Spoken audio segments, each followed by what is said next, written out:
Radyo tiyatrosu.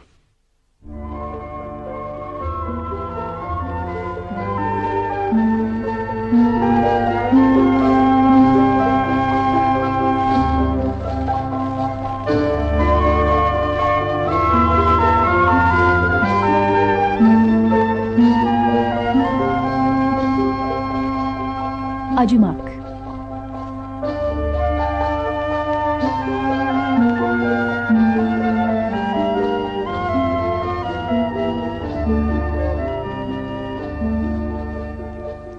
Yazan Reşat Nuri Güntekin, radyoya uygulayan Gülsüm Ezgin, yöneten Asuman Korat, efekt Ertuğrul İmer.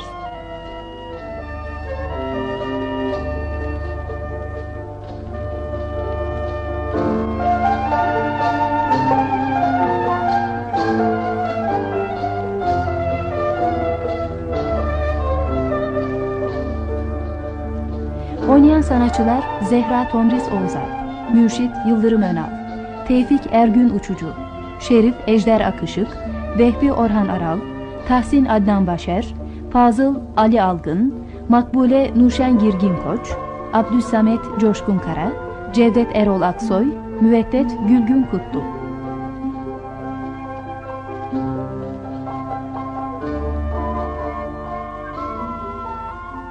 Tevfik Bey kardeşim, buradaki okullardan birinde Zehra adında bir öğretmen var mı? Var ama niye sordunuz, tanıyor musunuz yoksa? Hayır, tanımıyorum. Yalnız dostlarımdan biri bu hanım için sizden birkaç günlük izin istememi rica etmişti de. İzin mi istemenizi rica etmişti? Evet, hem de yalvardı. Zehra öğretmenin İstanbul'da ihtiyar hasta bir babası varmış. Son günlerde durumu iyice ağırlaşmış. Belki de izin koparmak için büyütülmüş bir olaydır ama bir şey yapmak mümkünse... Mümkün, tabii mümkün. Yalnız benim bildiğim Zehra'nın kimsesi yoktur. Buraya Milli Eğitim Müdürü olarak geldiğimde tanıştık. Aşağı yukarı 5 yıl oluyor. Hiç babasından söz açtığını duymadım. Yoksa Zehra adında bir başka öğretmen daha mı var? Hayır. Aradığınız benim bildiğim Zehra olmalı. Zaten il sınırları içinde bu adı taşıyan başka öğretmen yok. Vallahi Tevfik Bey kardeşim, bana söylenen bu.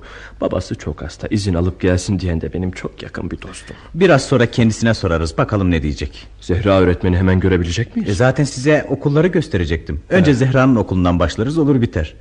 Aslında göreceğiniz en iyi okul da onun okuludur. Desenize, çok çalışkan. Hem de nasıl. Halk onun okulunu Zehra abla okulu diyebilir. Aferin Zehra öğretmene. Cidden çalışkan. Mesela badana için, damın aktarılması için para yolladık. Bütün bu işleri tek başına para harcamadan yaptı. Bizim yolladığımız parayla da okul için ders araçları satın aldı. Ayrıca mahallenin zenginlerinden topladığı paralarla okulu genişletti. Bahçe duvarı ördürdü. Bütün bunlar yetmiyormuş gibi bir de bahçeye oyun salonu yaptı. Bunlar okulun gözle görülen kısımları. Biraz da görünmeyen kısımlarından söz etsiniz Tevfik Bey. Çocuklarımıza verdiği terbiyeyi soruyorsunuz değil mi? O da mükemmel, o da iyi. Bir kahramandan söz ediyor gibisiniz. Hiç mi eksiği yok bunun? Hiç eksiksiz insan olur mu? Zehra'nın da kendisine göre eksiği var elbette. Nedir bu eksiği? Şerif Bey kardeşim, dürüstlüğüne, temizliğine, çalışkanlığına toz kondurmadığım Zehra'nın büyük bir eksiği var. Zehra acımak duygusundan yoksun. Ne diyorsun Tevfik Bey? İnsan olur da acımasını bilmez mi? Bu konuda tartışmalarımız da oldu. Hatta yeri geldi çatıştık da. Bakınız, bir örnek vereyim size. Bir gün daireye geliyordum. Duvarın dibine oturmuş 3 kız çocuğu gördüm. Evet. Çantalarını bir büyük taşın üstüne koymuşlar, konuşup duruyorlardı. Sizi görünce kaçmadılar mı? Hayır. Yanlarına yaklaşıp neden okula gitmediklerini sordum. Birisi gittik ama öğretmenimiz bizi okula sokmadı, evlerimize yolladı dedi. Bu çocukları Zehra mı okula sokmamış? Evet, Zehra almamış. Çocuklara sordum sebebini. Zamanında okula gelemiyoruz da onun için almadı dediler. Neden zamanında gelemiyorlarmış? Birinin evinde saat yokmuş, bulutlu havalarda zamanı bilemezmiş. Birisi de annesi hasta olduğu için ev işlerini bitirir, küçük kardeşini doyurur, ondan sonra evden çıkabilirmiş. Öteki de nalın giyermiş, bu yüzden alınmamış okula. Çocukları okula götürüp durumu öğretmene anlatmadınız mı? Anlatmasını anlattım ama o yine bildiğinden dönmedi. Allah Allah, bu kadar da olmaz canım. Acımasını bilmeyen insan yarım insandır benim gözümde. Buyurun gidelim. Bir de kendisini görelim, bakalım nasıl bulacaksınız. Hay buyurun.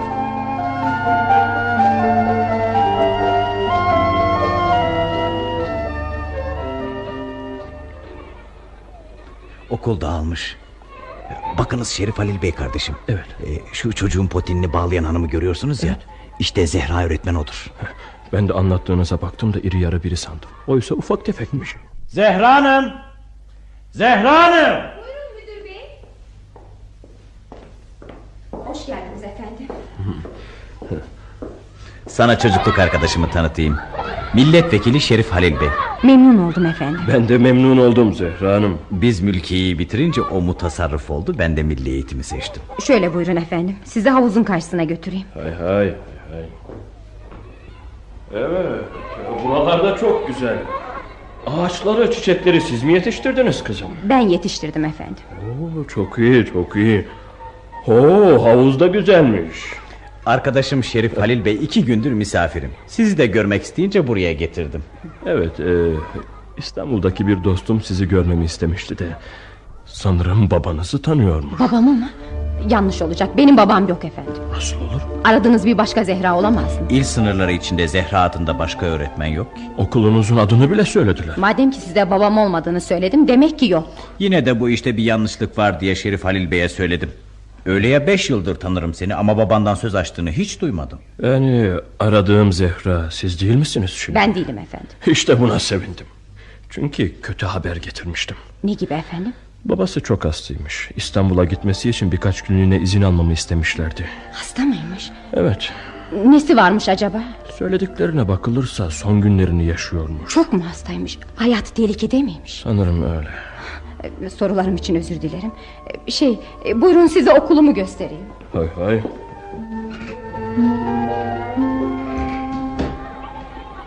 Öğrencilerimizin yaptığı resimler. Bunlar da el işleri. Efendim, ben gidip şu çocukları susturayım önce. Çocuklar. Hayret edilecek şey. Demek ki bana söyledikleri Zehra bu değil. Sanırım ki Şerif Bey aradığımız Zehra bu. Yalan söylemedi ya. Bilinmez. Ama bu olduğuna eminim. Babasından söz açılınca nasıl şaşırdı, hatta kızdı. Ne derseniz deyin ilgilendi gibi geldi bana. Desenize bu işin içinde iş var. Bana da öyle geliyor. Neyse biz gidelim artık. Gidelim Şerif Halil Bey kardeşim, gidelim.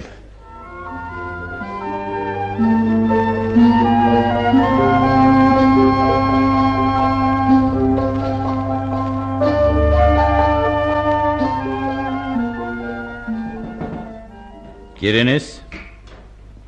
Beni emretmişsiniz efendim. Bir telgraf aldım da kızım. Hemen İstanbul'a hareket etmenizi bildiriyorlar. Ölmüş mü? Kim? Babam.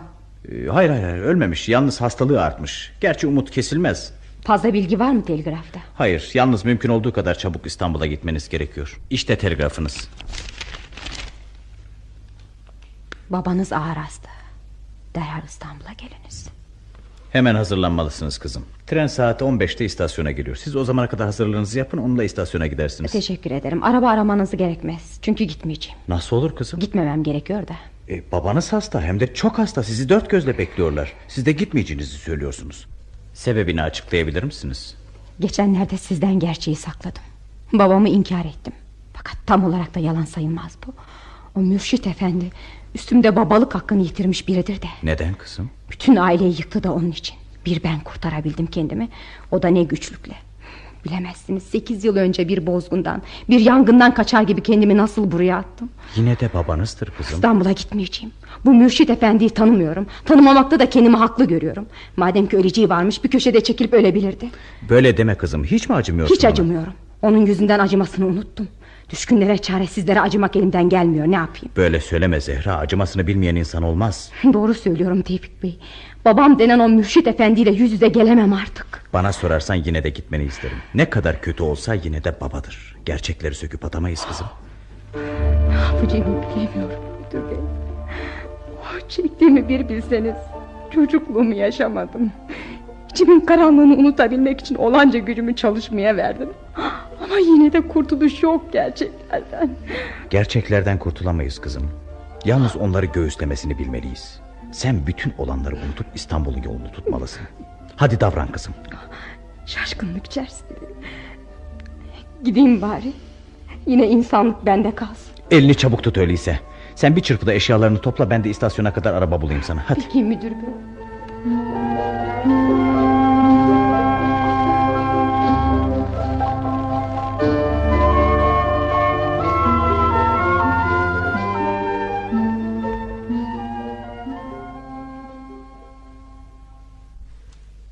Bir gün önce gelemez miydin kızım? Merhum vefatından 3-4 saat önce kendisini kaybetti. Bir daha da açılamadı. O zaman bile Zehra, Zehra diye inlemeye devam ediyor. Babam mı Zehra diye inliyordu? Evet kızım, baban. Bizimki zavallı adam acı çekiyor, can veremiyor.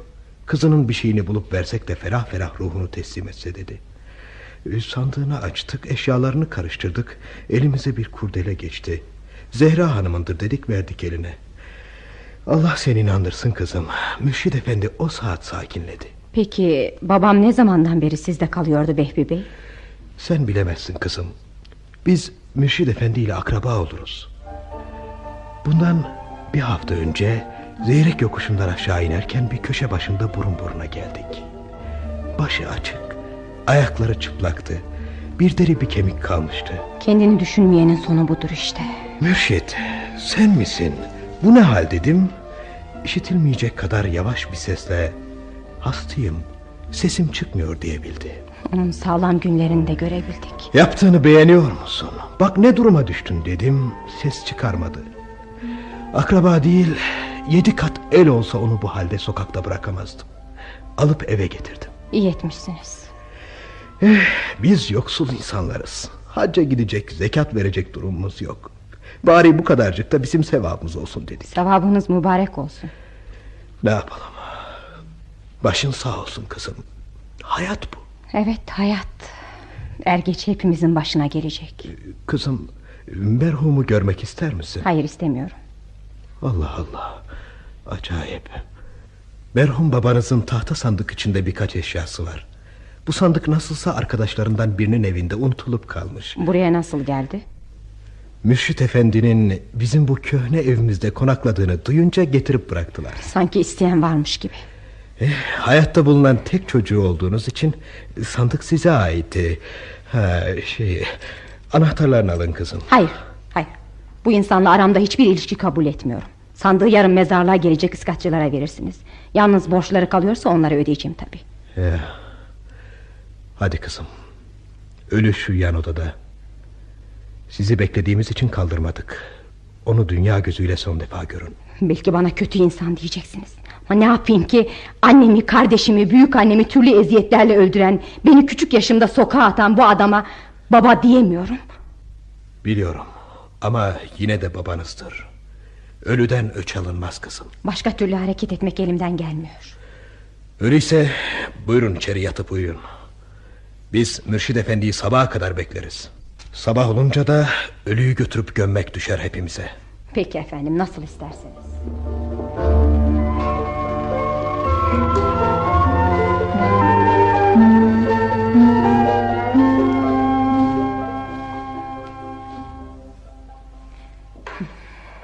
Kirli geçmişinle döküntülü sandığını miras olarak bıraktın ha Mürşit Efendi.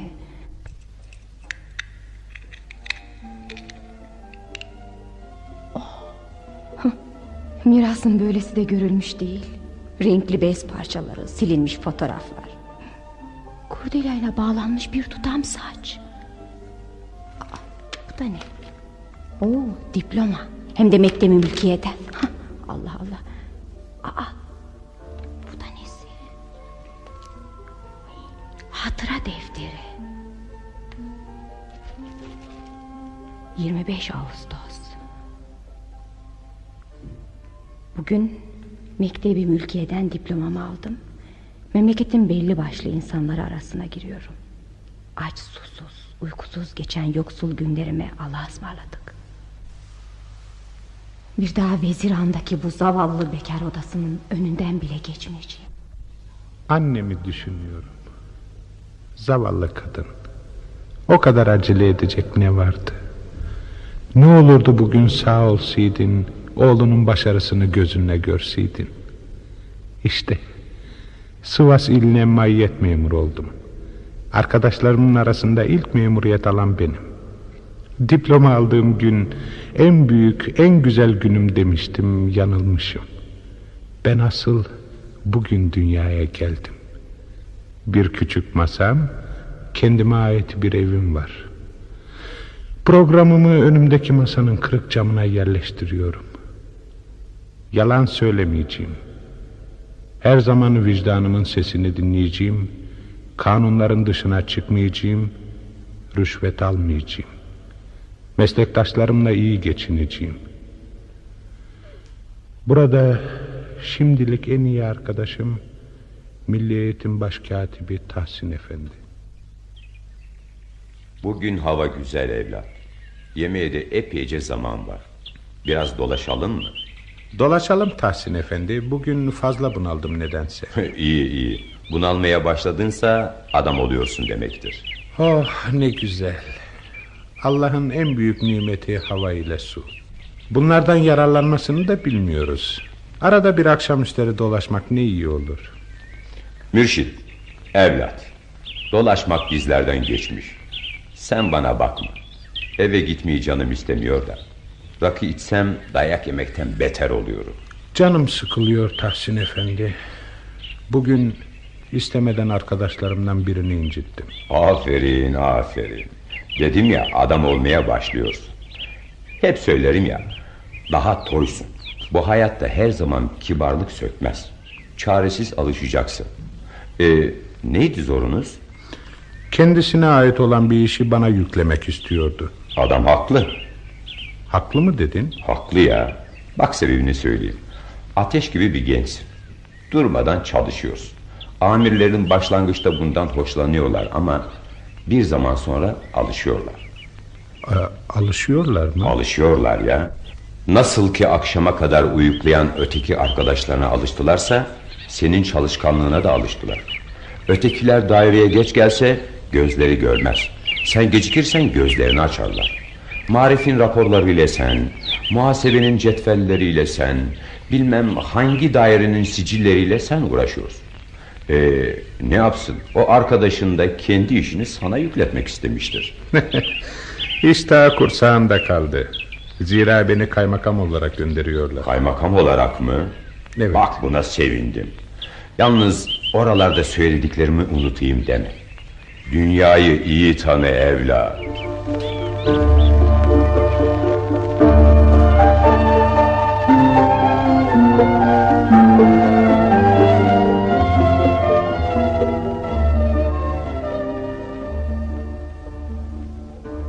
İlçede büyük bir hevesle çalışacaktım. Ama olmadı. Su yoktu. Halk kokmuş bir bataklıktan su içiyordu. Çocuklar arasında müthiş bir dizanteri hüküm sürüyor. Her gün hükümet konağının karşısındaki mezarlığa bir iki masum cenazesi geliyordu. Belediye doktoru içilecek su gelmeyince bu ölümlerin önü alınmaz diyordu. Vilayete, belediyeye, hasılı dört yana başvurdum. Düşüncemi hepsi kabul ediyordu. Fakat işler çok ağır yürüyor, mini mini çocuk tabutları penceremin önünden geçmekte devam ediyordu. Bu cenazeleri gördükçe boğazım tıkanıyor, yumrukla göğsüme vurarak "Katil, katil, bunları sen öldürüyorsun. Hani vicdanının sesini dinleyecektin" diye söyleniyor, bazen de hıçkırarak ağlıyordum. Sonunda istediğim tahsisatın bir kısmı geldi. Hemen işe başladım. Geceli gündüzlü çalıştım. Toz toprak içinde uğraştığımı görenler bana Irgatbaşı adını taktılar. Para bittikçe ilçenin zenginlerine koşuyor, yardımdır, borçtur istiyordum. Bir gün yine işçilerle birlikte toz toprak içinde çalışıyorken arabıyla temiz giyinmiş iki müfettiş çıktı geldi. Bana işten el çektirdiler. Sorguya çekildim. Suçum çoktu. Keşif raporları hatalıydı. İhale için gerekli olan zaman dolmamıştı. Halktan baskı yoluyla para toplamıştım. Yine iyi adamlarmış. Mahkemelerde süründürmediler de şartları daha kötü bir ilçeye gönderdiler. Hayret doğrusu. Bunları yazan babam ha. Sonunu merak ediyorum şimdi de. Hayatının sabıkalı yönü nasıl başlayacak acaba? 4 yıl bu defteri eline almamış. Sonra yeniden yazmaya başlamış. Bu zaman içerisinde başıma gelmeyen kalmadı. Doğu illerinden çoğunu gezdim gördüm. İftiraya uğradığım günler oldu. Suslandırılıp mahkemelere de verildim. Köylerden birine giderken uçuruma yuvarlandım. Bana bir şey olmadı ama zavallı hayvanım öldü. Günlerden bir gün aşiretlerden biri isyan etti, bulunduğum ilçe merkezini yağma etmek için bastı. Jandarmalar halkın yardımıyla asileri kaçırdılar. Bu benim başarım sayıldı. Dahiliye nezareti beni taltif etmek istedi. İstesem mutasarrıf da olabilirdim. Açık olan Diyarbakır Tahrirat Müdürlüğü'nü istedim. Kabul ettiler.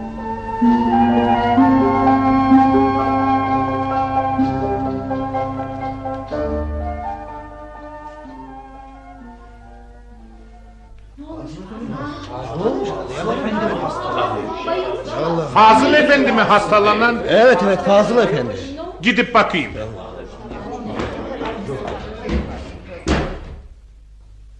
Geçmiş olsun efendim. Bir şey mi oldu yoksa? Kuzum Mürşit Efendi. Efendim? Kendimi iyi hissetmiyorum. Beni evime kadar götürürseniz sevinirim. Elbette. Ben şimdi bir araba bulur sizi götürürüm. İsterseniz birlikte daireden çıkalım. Çok iyi olur. Buyurun. Buyurun yaslanın koluma şöyle.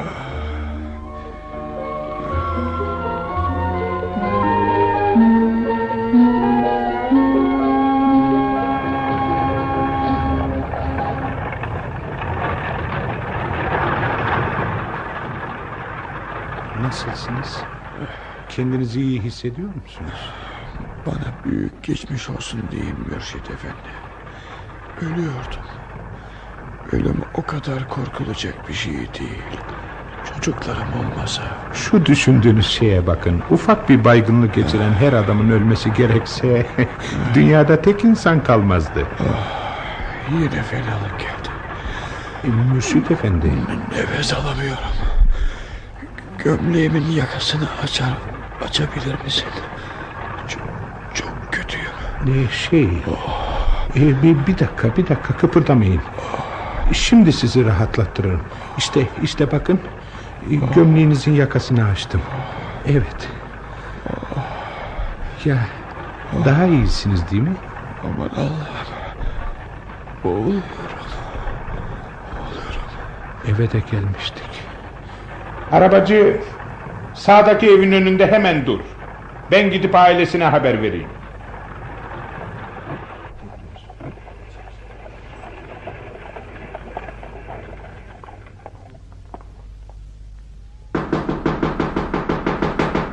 Kim o? Kapıyı vuran kim? Açar mısınız kapıyı? Fazıl Efendi hastalandı. Fazıl Efendi mi? Fazıl Efendi. Allah aşkına söyleyin yoksa çok mu ağır? Nerede o? Fazıl Efendi nerede? Arabada efendim yatıyor. Ne?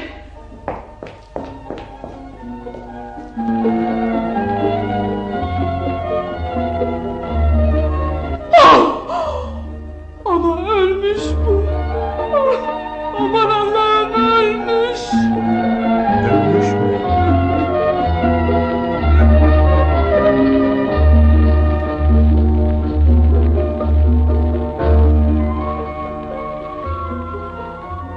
Çok tuhaf. Babamın değil de bir yabancının hatıra defterini gözden geçiriyormuşum gibi geliyor bana. Şu yazılarla onu yan yana getirdim mi şaşırmamak mümkün değil.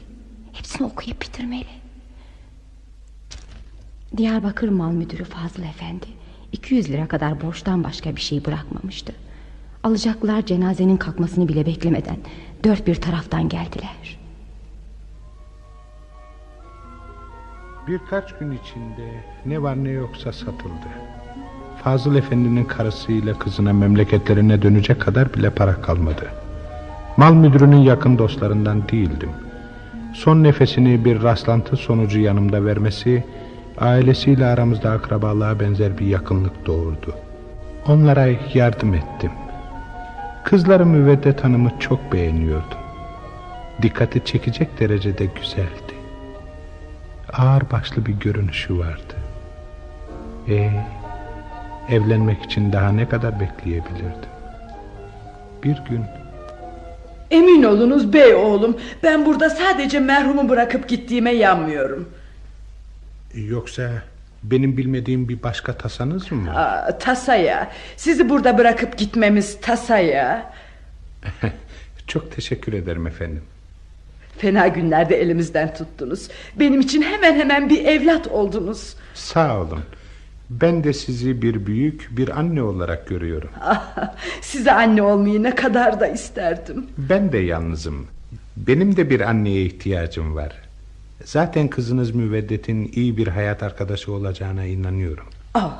Bu isteğiniz kızım Müveddet'i de çok sevindirecek. Bilmem ki Müveddet ne der.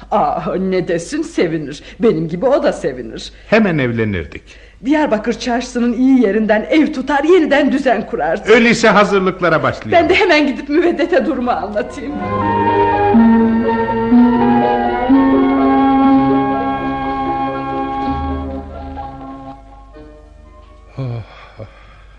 Evim ne kadar da güzel.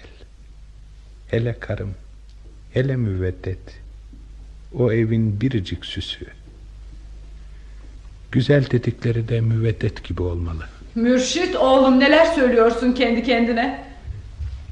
Yeni eşyalarımıza bakıyorum da. Yeni eşyalarımız güzel, bize göre çok bile. Benim için hiçbir şeyin önemi yok. Bir lokma bir hırka yeter. Yalnız zavallı kızımın işlenmesinden korkarım. Ne kadar olsa taze, cahil.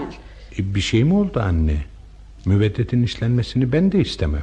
Geçenlerde alay müftüsü kızına bir roza yüzük almış. Yavrumun gözü toktur ama ne de olsa çocuk. Bir türlü kızın parmağından gözünü ayıramadı. Müveddet yüzüğü çok mu beğenmiş? Beğenmese bakar mı hiç? Öyleyse hemen buluşturur bir yüzük alırım ona. Vallahi söylemekten maksadım yüzük istemek değildi oğlum. Sakın aklına bir şey gelmesin. O nasıl söz anne? Karım daha iyilerine layık. Evladımdan çok senin şerefini düşünüyorum oğlum. Kimsenin yanında küçük düşmeni istemem. Şam kumaşından perde bizim neyimize? 2 top basma yeter de artar bile. Yalnız sokaktan geçenlerin pencerelere baktıkları zaman tahrirat müdürün evine bakın diye seni ayıplamalarından korkarım. Borç harç yine de en iyilerinden alırım anne. Siz hiç tasalanmayın. Ne o? Ama yüzünüz asık. Bir şey olmuş gibi duruyorsunuz. Bazı dedikodulara canım sıkıldı da. Neler söylüyorlarmış neler. Ya neymiş dedikleri? Hastalıklı ihtiyar kaynanasını mutfağa atmış, yemek pişirtiyor diyorlarmış. Kaynanasını mutfağa mı atmış diyorlar? Sebep de ne? Evimizdeki dirlik düzenlik. Gözü kör olasıcalar. Sözde aramızı bozacaklar. Nasıl aramızı bozacaklar? Öyle ya çocuğum, öyle ya. Bu söz kulağına giderse kaynanan beri ötede beri de söyleyip geziyormuş diye hatırın kalmaz mı? Neden hatırım kalsın anne? Ben elin dedikodularına önem verecek adam mıyım? Ben gerçi romatizmalı, hastalıklı bir kadınım ama senin güzel hatırın için, evladımın mutluluğu için bu yaşımda ocak başlarında kavrulmak değil, ateşlerde yansam gam yemem. Anneciğim, bunları söylediğine iyi ettin. Ben senin yorulmanı da başkalarının yanında küçük düşmeni de istemem. Yarından tezi yok, beğendiğin gibi bir aşçı bul. Benim melek damadım. Kızımdan çok seni seviyorum desen yalan değil. Anne, Müveddet'in ortalarda göründüğü yok. Bir yere mi gitti? Bir taraflara çıkacak hali var mı oğlum? Hasta, içeride yatıyor zavallı. Hasta mı dedin? Başım ağrıyor demiyor muydu? Şimdi hepten yataklara düştü. Ya, doktorlarda bir şey yok diyorlar. Ne yapayım bilmem ki.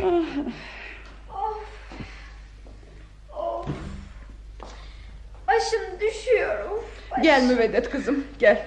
Mürşit'le hal yolu söz ediyoruz da. Gel çocuğum, gel. Şu başım nasıl ağrıyor anlatamam.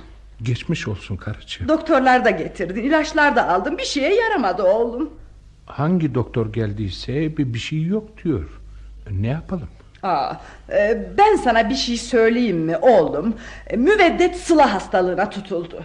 Ne dedin, nasıl? İstanbul'a gidebilseydik bu ağrılardan da kurtulurduk. Ya sıla hastalığı demişler, buna kolay mı? Nasıl olur? Müveddet İstanbul'u bilmiyor Bilmesin ki. Sıla toprağı bu. Tütmez mi sanıyorsun insanın gözünde? Hele bu sıla İstanbul'sa. Diyarbakır'da kaldık da ne oldu? Ola ola bir tahrirat müdürü oldum. Hep burada mı kalacağız? Arkadaşların birer birer köşe başlarını tutuyor da senin kılın bile kıpırdamıyor. Ne yapmamı istiyorsun yani? Buralarda gençliğimi öldürme de ne yaparsan yap. Arkadaşlarına yazımı yazarsın, telmi çekersin. Ne edersen et de kendine İstanbul'da iş bul. İş dediğin hemen bulunur mu sanıyorsun? Gevşek davranırsan elbette bulunmaz. Ağlamayan çocuğa meme vermezler. Bunu bilmiyor musun? Tahrirat müdürlüğünü beğenmiyor musun? Müdürlükmüş. Hiç olmazsa gözünü biraz daha açamaz mıydın? Herkesin parasına karşılık bizim yığın yığın borcumuz var. Böyle söyleme Müveddet. Borca giriyorsam senin için, senin ihtiyaçların için giriyorum. Bak sen şuna. İhtiyacımı gidermeyecektin de neden evlendin? Yorganımıza göre ayak uzattığımız var mı bizim? Söyletme fazla Müveddet. Uzatmayın çocuklar, uzatmayın. Dost var, düşman var, uzatmayın. Bakın söz borçtan açıldı da aklıma geldi. Nafa mühendisi karısına valinin düğünü için bir kadife elbise yaptırmış. Kadın orada burada, bakalım tahrirat müdürün hanımı düğüne nesini giyip gelecek diyormuş. Müveddet'in hastalığını öne sürsek de düğüne gitmesek derim ha. Müveddet'in yok mu giyeceği anne? O mavi takımı daha geçen ay diktirdik. Herkesin sırtında o kumaş. Daha ne kadar giyeceğim? Aman canım, düğüne gitmeyiz olur biter, neden ağzınızı yoruyorsunuz? Borçla değil mi? Bir de kadife kumaş alalım bakalım, oldu mu? Hele şükür. Kadife elbise yaptırtacak. Sen onu bunu bırak da İstanbul işine bak. İstanbul'a gitmenin yollarını ara. İstanbul'a da gideceğim. Bakalım orada ne yapacaksın? Aklınla bin yaşa evladım. Bizi bu Diyarbakır'dan kurtar. Müveddete güzel dedikçe davranışları değişiyor. Ben bunu anlayamıyorum. Ortada bir kötülük yok ki evladım. İstanbul'a gidelim diye Fazıl Efendi'ye de söylemiştik. Sözümüz geçmedi. Onun elinden çektiklerimi anlatsam şaşarsın. Sert erkekti. Onun eziyeti yetmiyormuş gibi komşuların dedikodusu da çıkardı ortaya. Bizi kimseler çekemezdi. Neden çekemesinler? Komşuların alacağı vereceği yok ki sizinle. Öyle deme oğlum, çekemezlerdi. Hem belediye tabibi hem de öteki doktorlar Müveddet'in hastalığı için sadece sinirleri gerilmiş o kadar dediler. Ama ben yine de İstanbul'a gideceğim. Hele göreceğiz orada neler çıkacak karşımıza. İyilik güzellik çıkar, ne çıksın başka?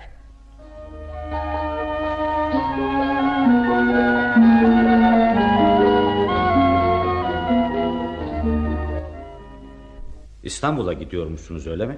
Evet. Gümrükte bir müfettişlik için söz verdiler. Fena ettiniz. İstanbul'un sizin için yıkım olacağını sanıyorum. Eşimin sıhhati için gitmem gerekiyor da. Ya öyle mi? Yolculuk ne zaman? Niyetim yakında. Fakat bazı engeller var. Para ki... meselesi değil mi? Evet Abdülsamet Bey. Para sıkıntısı çekiyorum. Ben sizi öteden beri severim. Dilerseniz size bir miktar para verebilirim. Teşekkür ederim. Ben de nasıl açayım diyordum. Efendim, ben sizin İstanbul'a gitmenizi istemiyordum. Fikrimce bu sizin için iyi olmayacak. Madem ki olan olmuş, bunca yıllık tuz ekmek hakkı var. Size ufak bir hizmette bulunmayı görev bilirim. İsterseniz senet yazalım. Hacet yok. Ne zaman eliniz genişlerse gönderirsiniz. Şayet Allah göstermesin işleriniz daha fena giderse, o zaman sizi sıkıştırmam. Teşekkür ederim efendim. Başka ne diyeceğimi bilemiyorum. Ne olacak Mürşit oğlum? Ben görevimi yapıyorum. Beyefendi, sizin kadar yüksek ruhlu insanlar dünyada az bulunur. Kayınvalidem de ayrıca bir ricada bulundu. Elçiye zeval yok değil mi efendim? Buyurun. Efendim, evimizde fakir bir hafız yatıp kalkar. Bir de ihtiyar anası var. Kendi hallerinde fakir insanlar. Bize o kadar alıştılar ki ayrılacakları için tasalanıyorlar. Biz buradan gittikten sonra yersiz yurtsuz da kalacaklar. Demek sizin evde kendi halinde bir hafız kalıyor ha? Kayınvalidemin aklına bir şey geldi. İstanbul'da efkaf işlerinde cami hademeliği gibi işler bulabilir dedi. Evet, başka? Sizin sözünüz geçer. Hem siz Diyarbakır'ın zenginlerindensiniz, hem de yıllardır burada efkaf müdürlüğü yapmaktasınız. Hatta efkaf nazırlığına getirilmeniz söz konusu olmuş. Bu fakire yardım elini uzatırsanız bizi çok sevindireceksiniz efendim. Mürşit oğlum, ben kimsenin işine karışmak istemem. Buna rağmen sana çok önemli bazı şeyler söyleyeceğim. Beni baban yerine tut. Yanlış anlarsan o da senin bileceğin şey. Üzerime düşen insanlık görevini yapayım da. Buyurun. Buyurun Abdülsamet Bey, sizi dinliyorum. Mürşit oğlum, sözümü sonuna kadar dinle. Bugün değilse bile yarın mutlaka bana hak vereceksin. Şu kızını aldığın aile var ya, çok kötü ailedir. Diyarbakır'da artık çocukların bile bildiği bu gerçeği yalnız siz bilmiyorsunuz. Neler diyorsunuz efendim? Evet, aynen böyle. Adını dilinden düşürmediğin kayınvaliden bir yılandan farksızdır. Zavallı Fazıl Efendi'yi onlar kahrından öldürdü. Allah Allah. Ölüm onun için kurtuluş oldu. Şu ana kadar bunları söylemek de istemiyordum. Son ricanı duyunca çileden çıktım. O sözde hafız kimdir? Evinizde ne iş yapar biliyor musun? Kayınvalidenin aşığıdır o. Bunu herkes bilir. Kötü ruhlu kayınvaliden Mürşit Efendi'yi bu kadar saf ve temiz görünce adamı eve alıp besletmeye cesaret etti. Olayları birer birer hatırlarsanız siz de anlarsınız. Neden borca battın boğazına kadar? Zengin ailelerle yarışa kalktılar da ondan. Sonra o soysuzların dedikodularına kaptırdın kendini. Ceza reisiyle yol ortasında dövüş tutman nedendi ha? Nedendi? Karının yüzünden değil mi? Korkarım ki İstanbul'da buradakinden kötü olacaksın. İşte Mürşit, bunları söylemekle insanlık görevimi yerine getirdim. Bundan sonrası sana düşüyor. Hadi yolun açık olsun.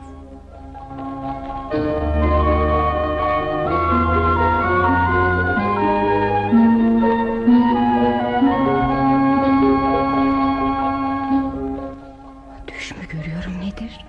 Bu okuduklarım masal mı yoksa? Elim ayağım birbirine dolanmaya başladı. Hem defterin ilk bölümünü burada bitiriyor. Birkaç sayfada yırtılmış. Silintili rakamlar, adresler, evrak numaraları. Benim garip babam. Bir yanda mektebi mülkiye diploması, bir yanda sokaklara düşmüş insan. Ya bu yazılanlar? Ben Diyarbakır'dan döneli 10 yıl oluyor. Rahmetli Abdüsamet Bey nasıl bir aileye düştüğümü, ne olacağım bana daha o zaman haber vermişti. Ne çare ki Müveddet'in güzelliğine kapılmıştım. Bir kere hayatım kaymıştı. Söz verilen gümrük müfettişliği için 2 ay uğraştım. Bu arada evimin gündelik ihtiyaçlarını da gidermem gerekiyordu. Artık içki içmeye başlamıştım. Beni destekleyen yoktu evde. Onlar için eve giren para önemliydi. Nice uğraşmalardan sonra gümrüğe girdim. Evdekilerin kötü tutumları yine devam ediyordu. Artık yüzlerindeki maske düşmüştü. Kayınvalidem çocuklarımın gözünde beni küçük düşürmeye çalışıyordu. Borçlarım arttıkça masrafı kısıyor, masrafı kıstıkça üstüme atılıyorlar, sonra başlıyorlardı ağlamaya. Durumu gören çocuklarım Feriha ile Zehra da onlara katılıyordu. Asıl dertlendiğim çocuklarımdı. Müveddetle kayınvalidem onları kendi modelleri gibi yetiştiriyorlardı. Gümrükte borçlar ve evdeki sızlanmalar yüzünden görevimi kötüye kullanmaya başladım. Çok para yediğim günler oldu. Eve fazla para getirince nereden bulduğumu soran yoktu. Bir gün gümrükte yaptığım hırsızlık ortaya çıktı. Cezaevine düştüm. İşimden de kişiliğimden de olmuştum. Artık bana sürünmek kalıyordu. Bacanağımın başına gelenler de başka türlüydü. Oysa iyi bir insandı, zengindi de. Onun da burnundan getirdiler hayatı. Kaynanama göre erkekler kötü insanlardı. Erkeklere yüz vermemek gerekti. Hatta kıskandırılmalıydı da. Ruhsar da bunu yaptı. Kocasını kıskandırmak için bazı numaralara girişti. Edindiği arkadaşlarla düşüp kalkmaya başladı. Bacanağım onu suçüstü yakalayınca çekti vurdu. Kendisi de Akka zindanında öldü. Ya ben ne olmuştum? Komşumuz Mesadet'in kardeşi Necip bana iş vermişti. Yanında iyi parayla çalışıyordum. Bir sabah evde bazı evrakımı ararken elime bir deste mektup geçti. Hayretle açtım. Bunlar bana iş veren Necip'ten karıma gelen aşk mektuplarıydı. Hem de yıllar yılı sürüp gitmişti. O öfkeyle Necip'i bir güzel dövdükten sonra yeniden eve geldim.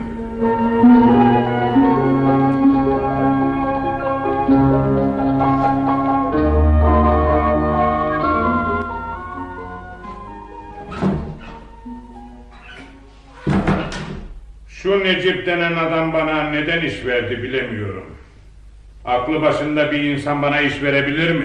Komşumuz Mesadet Hanım sefaletimize acıdı da kardeşi Necip Bey'e yalvardı.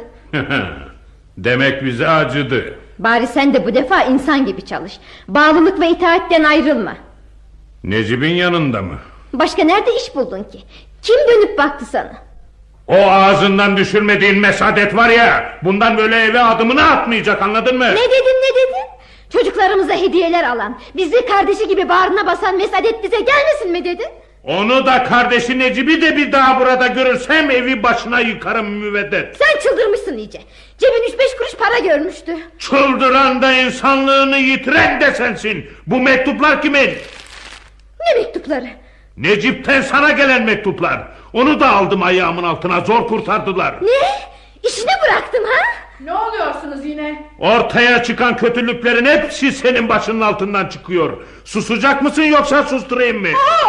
Yetişin komşular, içkisi başına vurdu. Hepinize göstereceğim, kötülükleriniz yanınızda kalmayacak. Nedir şu başımıza gelenler komşular? Yetişin. O kızın Feriha'yı da evden dışarı çıkarmayacaksınız, anladın mı? Daha 13 yaşına varmadan kendinize benzetmeye çalışıyorsunuz. Gece yatılarına gitmeyecek. Hepimiz evde hapis mi kalacağız? Bacanağım elini kana bulaştırdı. Ama ben bulaştırmayacağım. Artık aramızda hiçbir şey kalmadı. Yalnız çocuklarımın yarını için çalışacağım. Kaç kızım kaç, seni öldürecek bu sarhoş kaç.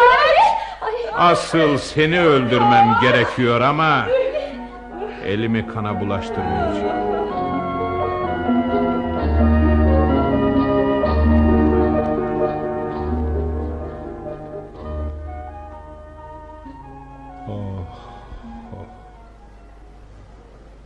Dünya varmış. İyi ki evden ayrıldım. Elim kana bulaşmadan ayrıldım. Nedir bu başıma gelenler? Çocuklarım hayal kırıklığına uğrayacaklar yine.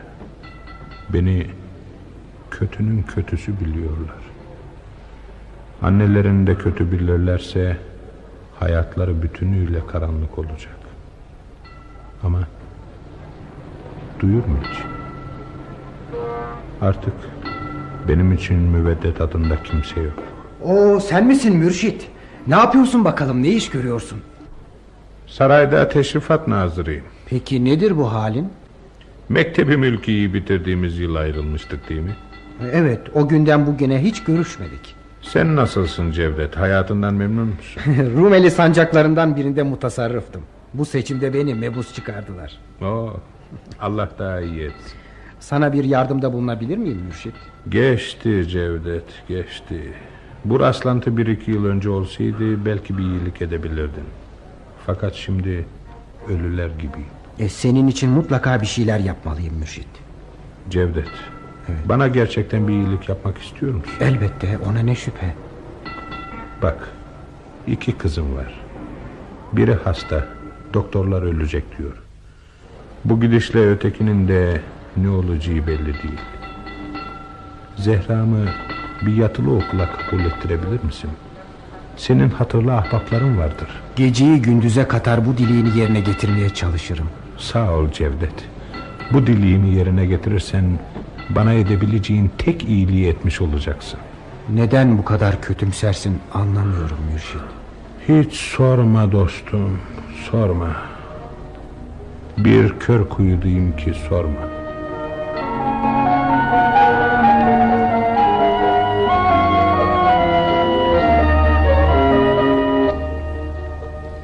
Babamı ne kadar da yanlış anlamışım. Hatıra defteri de bitmek üzere. Şu birkaç sayfayı da okuyayım. Ya Feriha'yı toprağa verdik. Cevdet Zehra'yı yatılı okula yazdıramadı. Yine onun aracılığıyla bir marabet mektebine yazdırdım. Zehra'yı evden aldığım gün ana kız üstüme çullandılar, nereye götürüyorsun diye. Aradan 4 yıl geçti. Zehra'yı uzaktan görebildim. Genç bir kız olmuştu. Okul arkadaşlarının arasındaydı. Onu bir kereye doyuncaya kadar kucaklamak isterdim.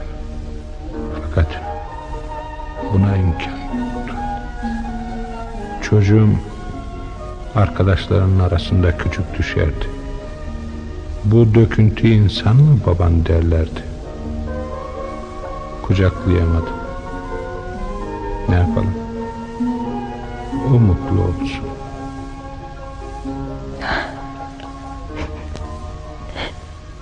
Meğer ne zorlu bir insanmış baba. Değerini hiç bilememiş. Gidip babamın ölüsünü son defa doya doya göreyim.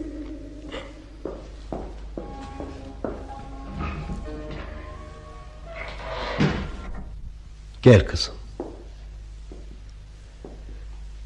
Uyuyamadın mı? Uyuyamadım. Siz hep babamın başından beklediniz. Son görevimizi yapıyoruz kızım. Ölüler yalnız bırakılmaz. Öyleyse ben de bekleyeyim. Şöyle şu tarafa otur kızım.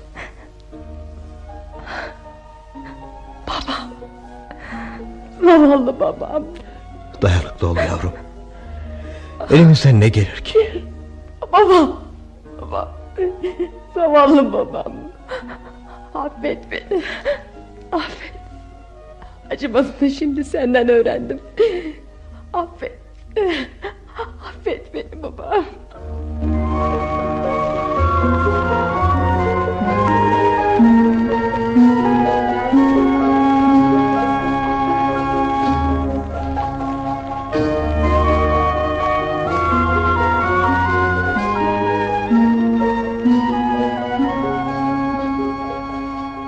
Sayın dinleyiciler, Reşat Nuri Güntekin'in yazdığı, Gülsüm Ezgi'nin radyoya uyguladığı Acımak adlı oyunu dinlediniz.